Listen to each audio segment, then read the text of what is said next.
condition of the work is to be expressed in the past time, then use the helping verb had and past participle in the conditional clause, यानी कि if part of the sentence।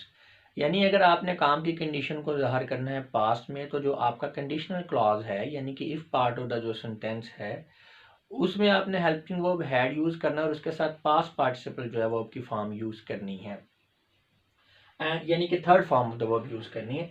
And use would have, might have along past participle in rest of the sentence. और जो बाकी sentence होगा यानी conditional clause के अलावा उसके अंदर आप वुड हैव यूज़ करेंगे या आप माइट हैव यूज़ करेंगे और उसके अंदर भी आप third form of the verb यानी पास्ट पार्टिसिपल जो है वो यूज़ करेंगे। अभी हम ये इनका सेंटेंसेस को देखते हैं तो क्लियर हो जाएगा आपको।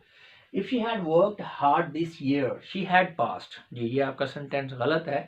जो दूसरा सेंटेंस है, दूसरा हिस्सा है, उसमें हमने पढ़ा है कि हमने वुड हैव यूज़ करना है या माइट हैव यूज़ करना है, लिहाजा करेक्ट सेंटेंस होगा आपका if she had worked hard this year she would have pass. अगर उसने इस साल मेहनत की होती, सख्त मेहनत की होती, तो वो पास हो गई होती या वो पास हो जाती। If you would have come we would have met her, and यहाँ पे भी अब ये गलत हो गया, कंडीशनल क्लॉज में आपने हैड यूज करना है। If she had come we would have met her, अगर वो आई होती तो हम उससे मिल लेते या हमने उससे मिला होता। If they come in time we if they came in time we would have help them, तो यहाँ पे भी वही गलती है जो ऊपर है। तो यहाँ पे if they had come in time, ये third form of the verb साथ हैड यूज करेंगे। If they had come in time we would have help them, अगर वो वक्त पर आते तो हम उनकी मदद कर देते या हम उनकी मदद कर चुके होते या हमने उनकी मदद की होती। They asked us if we have visited Karachi, उन्होंने हमसे पूछा कि क्या हमने विजिट किया कराची को, तो यह गलत है।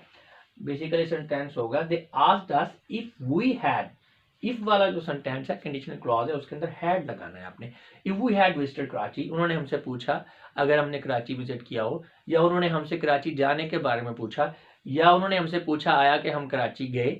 तो लिहाजा ये आप ट्रांसलेट तो उसको किसी भी अंदाज में कर सकते हैं, लेकिन सेंटेंस की सेंस को समझना जो है वो बहुत ज़रूरी है। तो एक मरतबा फिर मैं आपको बता रहा हूँ कि अगर आप पास्ट के अंदर काम की कंडीशन को जाहिर कर रहे हैं तो जो कंडीशनल क्लॉज है उसके अंदर हेल्पिंग वर्ब हैड यूज़ करेंगे, वर्ब की थर्ड फॉर्म यूज़ होगी यानी पास्ट पार्टिसिपल, और जो बाकी सेंटेंस होगा उसके अंदर वुड हैव या माइट हैव यूज़ करेंगे, और वर्ब की फॉर्म जो है वो भी वहाँ पे भी जो है वो थर्ड फॉर्म यानी पास्ट पार्टिसिपल यूज़ होगी। यानी कि इन दोनों हिस्से जो है सेंटेंस में उसमें पास्ट पार्टिसिपल फॉर्म ही हमने यूज़ करनी है वर्ब की।